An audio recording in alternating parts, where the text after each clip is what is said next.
دوسرے جنم کی اس کہانی کو دوسری کہانیوں پر فوقیت حاصل ہے، کیونکہ اس کہانی میں اصرار و تجسس بھی ہے اور سائنس و قرآن پر بحث بھی۔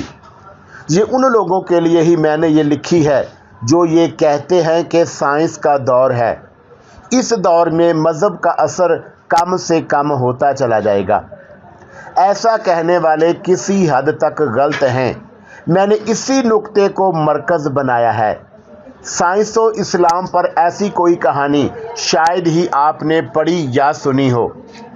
اس کہانی میں تھرل بھی ہے اور سسپینس بھی، پر اسراریت بھی ہے اور سائنس بھی، یعنی ایک کہانی میں کئی قسم کی کہانیاں ہیں۔ یہ تجربہ آپ کو کیسا لگا ضرور بتائیے گا۔ والسلام، پرویز بالگرامی۔ السلام علیکم دوستو، پیش خدمت ہے دوسرا جنم ایپیسوڈ نمبر 31۔ پروفیسر دبے قدموں اسی طرف بڑھے جدھر سے آواز آ رہی تھی۔ ادھر ہی وہ کمرہ تھا جہاں سے وہ اس کمرے میں داخل ہوئے تھے۔ پروفیسر نے اس کمرے کی کھڑکی پر پہنچ کر اندر جھانکا۔ راجندر ونشی دروازے کی طرف پیٹھ کیے کھڑا تھا۔ اس کا چہرہ دیوار کی طرف تھا اور دیوار میں ایک بہت بڑی الماری تھی۔ شاید اس الماری کا پٹ خفیہ تھا، کیونکہ آتے وقت انہوں نے دیوار کو سپاٹ دیکھا تھا۔ اس الماری کے اندر کا منظر دیکھ کر وہ حیران رہ گئے۔ اندر بڑے بڑے نوٹوں کی بے شمار گڈیاں رکھی تھی، یقیناً 20-25 لاکھ روپے ہوں گے۔ وہ ان روپوں کو جلدی جلدی ایک بڑے سے بورے میں بھر رہا تھا، تبھی انہیں کسی کے دبے قدموں چلنے کی آواز سنائی دی۔ انہوں نے مڑ کر دیکھا، کمانڈر علی شکار پر جھپٹنے والے شیر کے انداز میں جھکا ہوا آگے بڑھ رہا تھا۔ پروفیسر کے ہونٹوں پر مسکراہٹ کھل اٹھی، مگر وہ فوراً چونک اٹھے اور زور زور سے سانس لینے لگے۔ ان کے نتنوں سے عجیب سی بو ٹکرائی تھی۔ انہوں نے نسبتاً زور سے سانس کھینچی اور بری طرح چونک گئے۔ راجندر ونشی نے حرامی پن کی انتہا کر دی تھی، سوکھی گھاس کے گٹھوں میں آگ لگا دی تھی۔ پروفیسر نے مڑ کر دیکھا تو ان کا دل دھک سے رہ گیا۔ دروازہ شعلوں سے گرا ہوا تھا۔ سوکھی گھاس کتنی جلدی جلتی ہے، اس کا اندازہ انہیں اب ہوا تھا۔ انہوں نے یہ سوچ کر انہیں ہول آنے لگا کہ اگر واقعی ان کا پیر شکنجے میں پھنس جاتا تو وہ بآسانی اس آگ کا شکار ہو جاتے۔ انہوں نے باہر کی جانب چھلانگ لگا دی۔ آگ کے سمندر کو پھلانگنا آسان نہ تھا۔ ان کے کپڑوں نے آگ پکڑ لی، سامنے کے بال بھی جھلس گئے۔ کمرے سے باہر آتے ہی انہوں نے لوٹ لگائی، جس کی وجہ سے کپڑوں کی آگ بجھ گئی، مگر جو حصہ جل گیا تھا وہاں سوزش شروع ہو گئی۔ وہ لمبا چنکر کاٹ کر راجندر ونشی والے کمرے میں پہنچے، مگر اب وہ کمرہ خالی پڑا تھا۔ وہ باہر نکل چکا تھا۔ سامنے ہی ایک جیپ کھڑی تھی اور اس میں بیٹھ رہا تھا۔ جیپ پر لدا بورا بھی انہیں نظر آ گیا تھا۔ وہ سمجھ گئے تھے کہ راجندر ونشی نوٹوں کی گڈیاں لے کر فرار ہو رہا ہے، اور انہیں اس کا بھی اندازہ تھا کہ اگر وہ فرار ہوا تو سیدھا بریگیڈیئر رام پال کے کیمپ میں جائے گا، وہی اس کے لیے جائے پناہ تھی۔ وہ اس جیپ کی طرف دوڑے تھے، مگر اس تک وہ پہنچ نہ سکے۔ جیپ اسٹارٹ ہو کر دوڑ گئی تھی۔ پروفیسر نے لاچاری سے ادھر ادھر دیکھا اور انہیں ایسی کوئی سواری نظر نہیں آئی جس کے ذریعے وہ اس کا پیچھا کرتے۔ پھر یوں بھی ان کی سانس دھوکنی کی طرح چلنے لگی تھی۔ وہ جوش میں جوانوں جیسا کام تو کر جاتے تھے، لیکن عمر کا تقاضا انہیں پھر سے یاد دلانے لگتا تھا کہ جسم اب اتنی محنت کا عادی نہیں رہا۔ کوا جواب دینے لگے ہیں اور وہ مجبوری میں ایک پتھر پر بیٹھنے لگے تھے کہ ان کا دل کچی سے جھوم اٹھا۔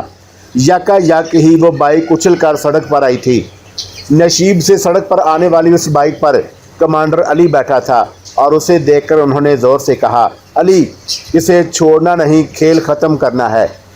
علی نے سنا یا نہیں، مگر اس نے سر کا اشارہ ضرور کیا تھا۔ وہ اس جیپ کے تعاقب میں لگ گیا۔ کمانڈر علی کی جیپ کا پیچھا شروع کیا تو راجندر ونشی نے اپنی رفتار مزید تیز کر دی۔ وہ ان کی پہنچ سے دور نکل جانا چاہتا تھا۔ شاید اس نے اندازہ لگا لیا تھا کہ علی پروفیسر عثمان سے زیادہ خطرناک ثابت ہو سکتا ہے۔ दोनों आगे पीछे भाग रहे थे। कमांडर अली भी यही समझ रहा था कि वो ब्रिगेडियर रामपाल के कैंप की तरफ जाएगा, मगर बस्ती के नज़दीक पहुंचकर राजेंद्र वंशी जनूब की तरफ मुड़ गया। कमांडर अली उस तरफ सिर्फ एक बार गया था। उधर एक कारखाना था जिसे मकामी लोग हड्डी किल कहते हैं। वहाँ हड्डियों को साफ़ किया जाता था, फिर उन हड्डियों को मकामी कारीगरों तक पहुँचाया जाता था। ये कारीगर अपने फ़न में माहिर थे। अपने अपने घरों में खराद पर उन हड्डियों से डेकोरेशन पीस बनाते। ये उस इलाके की दस्तकारी समझी जाती थी। यहाँ से सस्ते दामों खरीद कर उसे श्रीनगर के बाज़ारों में महंगे दामों बेचा जाता था। शायद वो इसी कारखाने की तरफ जा रहा है, अली ने सोचा और अपनी बाइक की रफ्तार मज़ीद तेज़ कर दी। कुछ दूर जाते ही वो कारखाना नज़र आने लगा और उसका अंदाज़ा सही था। राजेंद्र वंशी उसी कारखाने में दाखिल हुआ था। कमांडर अली भी उसका पीछा करता हुआ उस कारखाने में दाखिल हुआ। कारखाना बंद हो चुका था, एक भी मज़दूर नज़र नहीं आ रहा था। यूं भी उस कारखाने में गिनती के लोग काम करते थे। कमांडर अली ने बाइक बाहर खड़ी की और अंदर दाखिल हो गया। अंदर दाखिल होते ही उसकी पेशानी पर क़यामत टूट पड़ी। राजेंद्र वंशी उसके इस्तकबाल के लिए दरवाजे की आड़ में खड़ा था। जैसे ही कमांडर अली अंदर दाखिल हुआ, उसने पूरी कुव्वत से उसकी पेशानी पर घौंसा मारा और उसकी जगह कोई और होता तो गिरकर तड़पने लगता, मगर वो सिर्फ बैठता चला गया था। बैठते बैठते ही उसने खुद पर काबू पा लिया और फिर सामने वाले की दोनों टांगों को पकड़कर घसीट लिया था। राजेंद्र वंशी गिरा ज़रूर था, मगर पीछे की तरफ गिरने की बजाय वो सीधा उसी पर आ गिरा था और दोनों गुत्थम गुत्था हो गए थे, मगर फ़ौरन ही संभल गए थे। फिर अली ने फुर्ती से उसे उछाल दिया, मगर ठीक उसी वक़्त किसी ने अकब से उसके सर को फुटबॉल समझकर किक लगाई थी और उसकी आंखों के सामने सितारे गर्दिश करने लगे थे। नीले, पीले और सुर्ख सितारे, वो रंग बिरंगे तारे स्याह रंग में तब्दील होते चले गए थे और फिर उसके सेहन पर स्याह धुंध की चादर तन गई थी। वो मुकम्मल तौर पर बेहोश हो गया था। फिर वो कितनी देर के बाद बेहोश रहा, उसे खुद पता ना चला। बस उसे सिर्फ इतना एहसास था कि वो ज़िंदा है, और ये एहसास ही उसे तवानाई बहम पहुंचा रहा था और उसके जिस्मो जाँ में एक नई आग सी भर गई थी। होश में आने के बाद उसने फ़ौरन आंख ना खोली।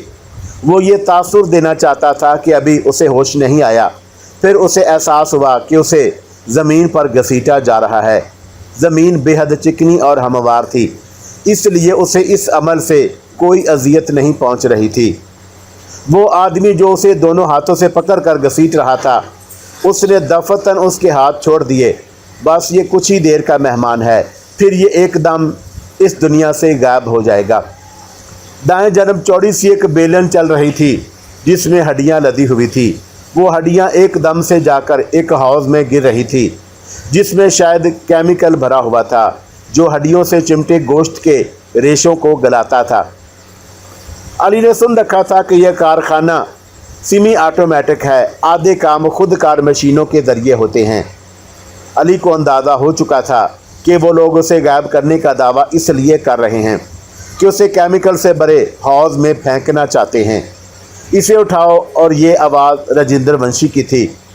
कदमों की चाप आहिस्ता आहिस्ता नज़दीक आने लगी। फिर किसी ने उसे गड्ढे की तरह उठाकर उस बेल्ट पर रख दिया जो हौज की तरफ बढ़ रही थी। छोटी बड़ी हड्डियों का ढेर उस बेल्ट पर पड़ा था जो सीधा जाकर हौज में गिर रहा था। उन हड्डियों पर गिरने की वजह से अली के जिस्म में जगह जगह चुभन का एहसास हुआ। वो समझ गया कि कई जगह गोश्त में हड्डियों के नोकीले सिरे घुस गए हैं, मगर उसने उफ भी ना की। वो देखना चाहता था कि उनका प्लान क्या है और यहाँ कितने लोग हैं, इसलिए वह मुर्दों की तरह बेहिस्सो हरकत पड़ा हुआ था। वो समझ रहा था कि उसकी थोड़ी सी भी हरकत उन्हें मतवज्जा कर सकती है।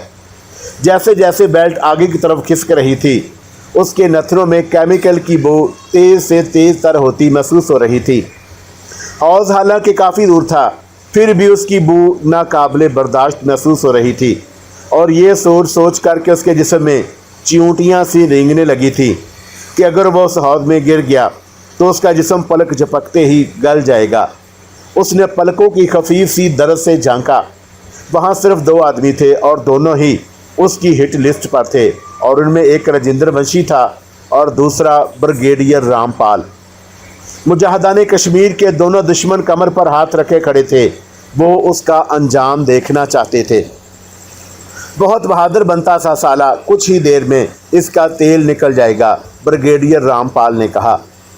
अली हौज के बिल्कुल करीब पहुंच चुका था। मौत और हयात के दरमियान सिर्फ 1 फुट का फासला रह गया था। 6 इंच आगे बढ़ने की देर थी कि उसका जिस्म पट्टे पर से फिसल कर हौज में गिर जाता। उस हौज में भरा हुआ केमिकल लम्हा भर में उसके जिस्म के हर रेशे को गला देता। उसने पलकों में दर्द पैदा करके उन दोनों की तरफ देखा। दोनों के हाथों में पिस्तौल थे। गुलाम रसूल बर वक्त ब्रेक ना लगाता तो हादसा यकीनी था। वो औरत सड़क के बीचों बीच खड़ी थी। मरना चाहती हो? गुलाम रसूल ने कार की खिड़की से बाहर सर निकाल कर कहा। नंगार पहुंचा देंगे, औरत ने कहा। वह सरतापा स्याह बुरका में मलबूस थी। गुलाम रसूल ने उसे तेज नज़रों से देखा। फिर ये सोचा कि ऐसे वक्त में कोई औरत किसी इंतहाई ज़रूरी काम ही से बाहर निकल सकती है, इसलिए वो बोला, बैठ जाओ। औरत ने पिछला दरवाज़ा खोला और अंदर बैठ गई। गुलाम रसूल ने कार स्टार्ट की और खामोशी से ड्राइव करने लगा। आहिस्ता आहिस्ता नंगार करीब आता जा रहा था। एक दिन पहले जब वो ज़रूरी सामान की ख़रीदारी के लिए निकला था तो वह सोच भी नहीं सकता था कि एक अजनबी ख़ानदान में जाकर वो इस ख़ानदान का हिस्सा बन जाएगा। पाकिस्तान आने से पहले उसकी ज़िंदगी एक लगे बंदे असूर पर चल रही थी, मगर अब ऐसे लगने लगा था कि उसकी ज़िंदगी हादसात का मजमुआ होकर रह गई है। वो अपनी ज़िंदगी के बदलते हुए रुख पर गौर कर रहा था कि उस औरत ने पूछा, भाई साहब एक बात पूछूं? बोलो, गुलाम रसूल ने कहा। आपके साथ एक बड़े साहब हुआ करते थे, आजकल वो दिखाई नहीं दे रहे। गुलाम रसूल समझ गया कि वो प्रोफेसर के बारे में पूछ रही है। फिर भी उसने कहा, किन साहब के बारे में पूछ रही हूँ? अरे वही साहब जिन्हें लोग असदल कबीर का दूसरा जन्म कह रहे हैं। उनसे तुम्हें क्या काम है? गुलाम रसूल ने कहा। बस यूं ही पूछ लिया, क्या वो नंगार में नहीं है? गुलाम रसूल को उसका लहजा अजनबी अजनबी सा लगा। उस इलाके की औरत इतनी साफ उर्दू नहीं बोलती। फिर वो ऐसे बोल रही थी कि जैसे उर्दू उसकी मादरी ज़ुबान ना हो। उस इलाके की असल ज़ुबान शीने है। लोग शीने के बाद दूसरी इलाकाई ज़ुबान बोलते हैं। उर्दू मतबादल ज़ुबान के तौर पर इस्तेमाल होती है, लेकिन उर्दू बोलने पर उनका लहजा अलग ही महसूस होता था। इस औरत का लहजा उन जैसा नहीं था, इसलिए गुलाम रसूल बोला, बीबी आप कहाँ की रहने वाली हैं? जी मैं गिलगित की हूँ, मगर मेरा ससुराल नंगार में है। आप गलत बोल रही हैं, आपका ताल्लुक गिलगित से भी नहीं है। तो फिर क्या मैं आसमान से आई हूँ? औरत बुरा मान गई। मेरे कहने का मतलब ये नहीं है, गुलाम रसूल जल्दी से बोला। फिर क्या मतलब है? औरत के लहजे में तेज़ी आ गई थी। मैं आपसे पूछ रही हूँ कि प्रोफेसर उस्मान कहाँ गए हैं, और आप गलत सल्त बोलकर मेरी बात को काटने की कोशिश कर रहे हैं। गुलाम रसूल के जहन में खतरे की घंटी सी बाज उठी। उसने फुर्ती से ब्रेक दबाया और सख्त लहजे में बोला, अरे तुम कौन हो? इस इलाके के आम लोगों को बिल्कुल पता नहीं है कि प्रोफेसर का नाम क्या है। तुम पहली औरत हो जिसने उनका नाम लिया। मैं तुम्हारे लिए अनजान नहीं हूँ, लो देख लो। ये कहकर उसने नकाब उलट दिया। गुलाम रसूल ने उसकी तरफ देखा तो उसके रोंगटे खड़े हो गए। वाकई ये औरत अनजान ना थी। इससे वो पहले भी मिल चुका था। पहली बार उस वक़्त मिला था जब ये औरत उसके सामने नहायत पुरइसरार हालात में आई थी।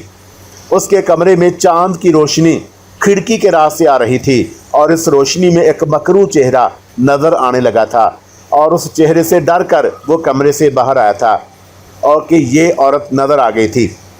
फिर वो उसे तब मिली थी जब वो बाज़ार में ख़रीदारी करने गया था कि रास्ते में उसकी कार गर्म होकर रुक गई थी।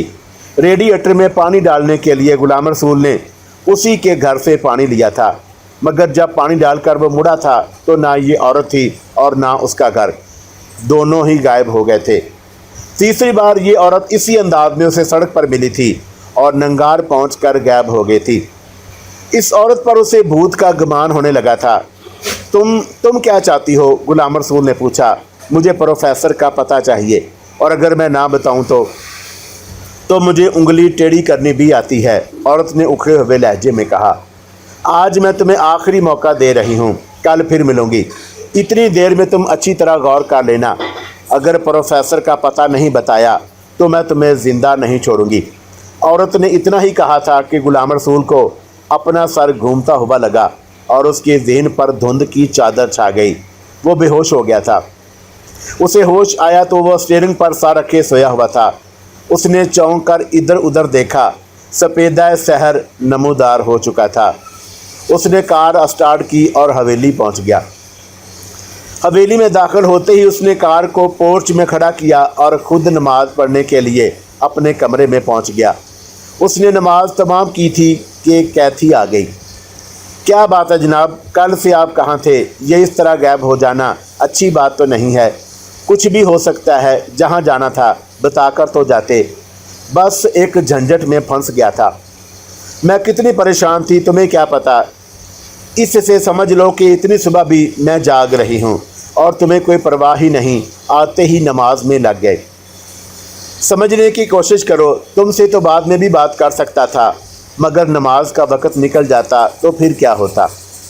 क्यों, तुम लोगों में तो क़ज़ा नमाज़ें भी पढ़ी जा सकती हैं। क़ज़ा नमाज़ें तब पढ़ी जाती हैं जब मजबूरी हो। नमाज फ़र्ज़ तो है, मगर उसका फ़ायदा खुद इंसान के लिए मुख्तस है और हर नमाज के लिए वक़्त मुकर्रर है। जानती हो क्यों? क्यों? कैथी ने पूछा। हमारी ज़मीन 800 किलोमीटर फ़ी घंटे की रफ़्तार से अपने मरकज़ पर घूम रही है। उसी 1000 किलोमीटर फ़ी घंटे की रफ़्तार से वो सूरज के गिर्द भी चक्कर लगा रही है। ये गर्दश हमारी उस दुनिया को मखसूस वक़्त पर एक ऐसे ज़ाविये पर ले आती है जहाँ मुख्तलिफ़ सैयारों की शुआएँ एक अलग ज़ाविये से ज़मीन पर पड़ती हैं। ये शुआएँ इंसानी जिस्म के लिए बहुत ज़रूरी हैं। कौन सी शुआ जिस्म के किस हिस्से में कितनी मिकदार में पढ़नी चाहिए और कब पढ़नी चाहिए, ये हमसे बेहतर हमारा खालिक जानता है, क्योंकि वही इन शुआओं का भी खालिक है और उस जिस्म का भी। इसीलिए उसने नमाज का हुक्म दिया और वक़्त मुकर्रर कर दिया। अब ये इंसान पर मुनहसर है कि वो खालिक का हुक्म मान कर इन शुआओं को जिस्म में जज़ब होने का मौका दे, खुद को सेहतमंद बनाए। जब वो सुबहान रब्बी अल आला कहते हुए झुककर स्पाइनल कॉर्ड में शुआएं जज़ब कराता है तो उसका फ़ायदा कितना है, इसका खुद उसे अंदाज़ा नहीं। तुम तो जानती हो कि दिमाग से पैर के अंगूठे के नाखनों तक फैले हुए इंतहाई नाजुक मवासलाती निज़ाम का मेन केबल ही स्पाइनल कॉर्ड है। मिस्टर गुलाम रसूल, इस वक्त मैं बात सुनने के मूड में नहीं हूँ, इसलिए ये बहस उधार रही। सुनो, रात में एक आदमी आया था। उसने बताया था कि आजकल मैं प्रोफेसर आने वाले हैं। तुमने तो ये बात मुझे नहीं बताई थी कि वो इंडिया गए हुए हैं, मगर उसने बता दिया। प्रोफेसर इंडिया नहीं, मकबूजा कश्मीर गए हैं और मकबूजा हिस्सा उस कश्मीर का अटूट अंग है। वो इंडिया में तो है ही नहीं है। किसी इलाके पर ज़बरदस्ती अपनी फ़ौज बिठा लेने से वो हिस्सा उसका तो नहीं हो गया। बात कुछ भी हो, प्रोफेसर आने वाले हैं। उसके अलावा एक और अहम बात यह हुई कि कल कुछ लोगों ने ज़बरदस्ती हवेली में घुसने की कोशिश की। चौकीदार की फायरिंग और गांव वालों के शोर ने उन्हें भागने पर मजबूर कर दिया। गुलाम रसूल सोच में पड़ गया। इससे पहले भी एक रोज़ एक जीप पर सवार होकर कुछ लोग आए थे और उन्होंने फायरिंग की थी। फिर इस पुरइसरार औरत का प्रोफेसर के बारे में पूछना, ये सब क्या है? कहीं प्रोफेसर की जान को तो कोई ख़तरा नहीं है? गुलाम रसूल सोच के घोड़े पर सवार था। वसवसे दहला रहे थे। वो सोच रहा था और दहल रहा था। कुफर और इस्लाम का टकराव अब सड़कों पर आ गया है। दोनों एक दूसरे के मुकाबल खड़े हैं। फ़र्क है तो बस इतना कि मुसलमानों के हाथ में पत्थर है और कुफर स्टिंगर मिसाइल से लेस है। स्टिंगर मिसाइल दौड़ा दौड़ा कर मारता है। फ़िलिस्तीनों कश्मीर में भी मुसलमानों को दौड़ा दौड़ा कर घरों से खींच खींच कर मारा जा रहा है और उनका जुर्म सिर्फ इतना है कि वो मुसलमान हैं। प्रोफेसर ने भी जुर्म किया है। वो मुसलमान होकर भी साइंस के मैदान में बहुत आगे बढ़ गए हैं। नामूर साइंसदान बन गए हैं।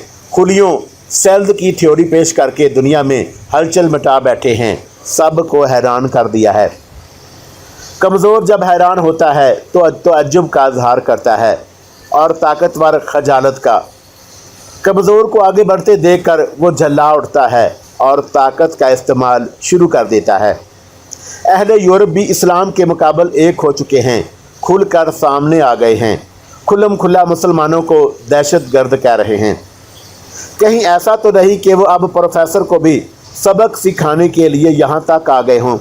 अभी वो उसी सोच में डूबा हुआ था कि बाहर से अजीब सी तेज़ आवाज़ आई। वो बुरी तरह चौंक गया और अपनी जगह से उठकर बाहर की जानब भागा। कैथी भी घबरा उठी थी, उसने भी उसकी तकलीद की। घर से बाहर निकलते ही उन्होंने हेलीकॉप्टर को देख लिया। ये एक ताज्जुब खेज बात थी। इस इलाके में इससे पहले हेलीकॉप्टर कभी नहीं आया था, इसीलिए उन्हें अजब सा लगा था। गांव वाले भी हैरत से बाहर निकल आए थे। हर रोज़ आसमान को चील कौमों को देखते थे, आज पहली बार हेलीकॉप्टर देख रहे थे। हेलीकॉप्टर पर पाक फौज का निशान था। सरहद यहाँ से बहुत ज़्यादा दूर नहीं थी, मगर गहरी गहरी खाइयों और ऊंचे ऊंचे पहाड़ों की वजह से ये इलाका फ़ौजी नुक्ता नज़र से महफूज था, इसलिए यहाँ पर दूर नज़दीक कोई फ़ौजी कैंप नहीं था। फिर ये हेलीकॉप्टर कहाँ से और क्यों आया है, ये उनकी समझ में नहीं आ रहा था। इसलिए कैथी और गुलाम रसूल लौट आए। कमरे में पहुंचकर कैथी ने कहा, हेलीकॉप्टर क्यों आया? यहाँ तो कोई कैंप भी नहीं है। तुमने गौर नहीं किया, वो स्याह चंद की तरफ गया है। वो इलाका रोज़े अव्वल से मखदूश रहा है। फिर वहाँ रसद पहुँचाने के लिए भी हवाई जहाज़ की मदद ली जाती है। मैं कुछ और सोच रही हूँ, कैथी बोली। क्या? गुलाम रसूल ने पूछा। कैथी ने गुलाम रसूल की तरफ गहरी नज़रों से देखा, जो अपने बेड पर तकिए के सहारे नींद दराज हो गया था। फिर वो उसकी पैंती में बैठ गई। मेरा ख्याल है कि ये हेलीकॉप्टर सर्वे के लिए आया होगा। तुम खुद सोचो ना, इधर नज़दीक में कहीं कोई फ़ौजी कैंप नहीं है, फिर ये क्यों आया? ज़रूर किसी ख़ास काम से आया होगा। और वो ख़ास काम क्या हो सकता है? यकीनन सर्वे, यानी वो लोग हमारी तलाश में आए होंगे। कैथी के लहजे में फ़िक्रमंदी थी। ज़रूर तुमने किसी की मुर्गी चुराई होगी, इसीलिए वो पीछा कर रहा होगा।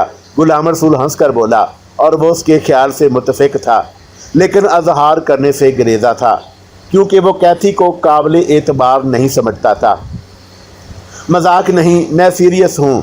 तुम खुद सोचो, इतनी नीची परवाज़ करने की उन्हें क्या ज़रूरत थी, जबकि ये इलाका ऊंचे नीचे पहाड़ों से घिरा हुआ है। भटक कर आने वाला हेलीकॉप्टर ऊंची परवाज़ करके निकल जाता है। ना हम पायलट हैं और ना इस हेलीकॉप्टर में बैठे थे, इसलिए नीची परवाज़ की वजह जानने से कासर हैं। अब इस रुख पर गौर करो। प्रोफेसर की शख्सियत मामूली नहीं है। वो आलमी शोहरत के हामिल हैं। उन्होंने अमेरिका जैसी सुपर पावर की पेशकश को ठुकराया है। मर्द वही होता है जो ठुकराना जानता हो। तुम बोलो, कहना क्या चाहती हो? एक पुरइसरार लड़की का मुसलसल हमारे ताक़ुब में रहना, जीप पर सवार होकर कुछ लोगों का यहाँ आना, हवेली के बाहर फायरिंग करना, यकायक प्रोफेसर साहब का रूप पोश हो जाना, ये सब कुछ एक ही जंजीर की कड़ियाँ हैं। मुझे तो लग रहा है कि कुछ लोग ये नहीं चाहते कि हम पाकिस्तान में रहें। पाकिस्तान से बाहर भी तो प्रोफेसर की वही शख्सियत रहेगी, मगर इस वक्त वो पाकिस्तानी शहरी नहीं कहलाएंगे और उनकी शोहरत किसी दूसरे मुल्क की झोली में गिरेगी। वो मुल्क उनकी मेहनत का फ़ायदा उठाएगा। कैथी ने तलख हकीकत से आगाह किया, जिसका अंदाज़ा गुलाम रसूल को पहले से था, लेकिन ये फायरिंग करने वाले मकामी लोग थे। गुलाम रसूल ने ऊपरी दिल से तौजीह पेश की। तुम्ही ने तो बताया था कि मुसलमानों को जब भी ज़िक्र पहुंची तो मुसलमानों ही के हाथों पहुंची। बगदाद जैसा तरक्की याफ्ता शहर जो इल्म फ़न का मरकज़ था, उसे हलाकू ने तबाह किया। और हलाकू को बुलाया किसने? आस्तीन के सांपों ने। हस्पानिया जो यूरोप किया, पूरी दुनिया में अपनी मिसाल आप था, उसे तबाह किया शेरदिल रचर्ड ने। रचर्ड को शेरदिल का खिताब देकर बुलाया किसने? आस्तीन के सांपों ने। नवाब सिराजुद्दौला और टीपू सुल्तान जैसे बहादुरों की शिकस्त का बाइस बने कौन? इन्हीं आस्तीन के सांपों ने। आज भी फ़िलिस्तीन और कश्मीर में यही खेल हो रहा है। ऐसे ही आस्तीन के सांप यहाँ हनूद के आलाकार बने हुए हैं। जब कंट्रोल लाइन के उधर सालसी जहन वाले मौजूद हैं तो क्या यहाँ नहीं होंगे? तुम्हारी बात गलत नहीं है, मगर हेलीकॉप्टर फौजी था और सियाचन की चोटियों की तरफ गया है। वो इलाका हमेशा से गैर महफूज रहा है। हमारे मुहावजों की ज़रा सी चूक से दुश्मन फ़ायदा उठा लेने की पूरी कोशिश करता है, इसलिए हिफाजत भी उसी अंदाज में की जाती है। हो सकता है कि नीची परवाज़ के पीछे भी कोई राज हो। तुम कुछ भी कहो, मुझे 100% यकीन है ख़तरा हमारे सरों पर मंडला रहा है।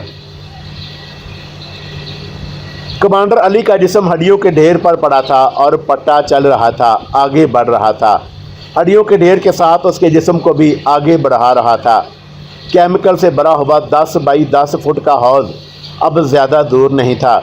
उस हौज में लबालब भरे केमिकल में गिरने वाली हड्डियों से चिमटे गोश्त के रेशे फ़ौरन गल जाते। अगर उसका जिस्म गिरता तो एक पल में गल जाता, पानी बनकर बह जाता। इस नाजुक वक़्त में एक एक पल कीमती था।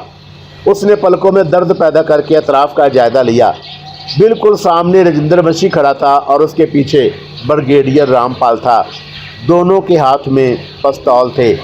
कमांडर अली ने लेटे लेटे कलाबाजी खाई, किसी माहर की तरह जिम्नास्टिक का मुजाहरा किया और सीधा राजेंद्र वंशी पर जा पड़ा।